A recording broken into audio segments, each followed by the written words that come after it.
को इस्लाम का नुमाइंदा बना दिया। हजरात गिरामी कदर वो क्या चीज़ थी जिसने बिलाल फिलिप्स को इस्लाम का लंबरदार बना के खड़ा कर दिया। हजरात गिरामी कदर वो क्या चीज़ थी जिसने टोनी बिलियर की साली को हल्का बगोचे इस्लाम कर दिया। वो वही चीज़ थी जिसने नजाशी शाह अफशा को इस्लाम कबूल करने के ऊपर मजबूर कर दिया। वो वही जज्बात था जिसने अब्दुल्ला इब्ने सलाम को यहूदियत को हैरबात कह के हल्का बगोश इस्लाम होने के ऊपर आमादा तैयार कर दिया।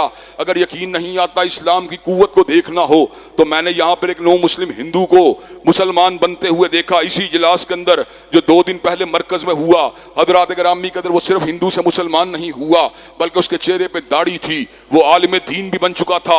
मेरे जहन के अंदर उस मौके पे हजरत मौलाना शेखुल हदीस अब्दुल रशीद मुजाहिदाबादी हफिज़हुल्लाह को ख्याल आया कि हजरात गिरामी के जवानी के अंदर कृष्ण लाल थे, लेकिन अल्लाह तबारक व तआला ने कैसा उनके ऊपर इनाम किया कि कृष्ण लाल जो के पत्थरों के सामने सर को झुकाता था उसको शेखुल हदीस अब्दुल रशीद मुजाहिदाबादी बना दिया।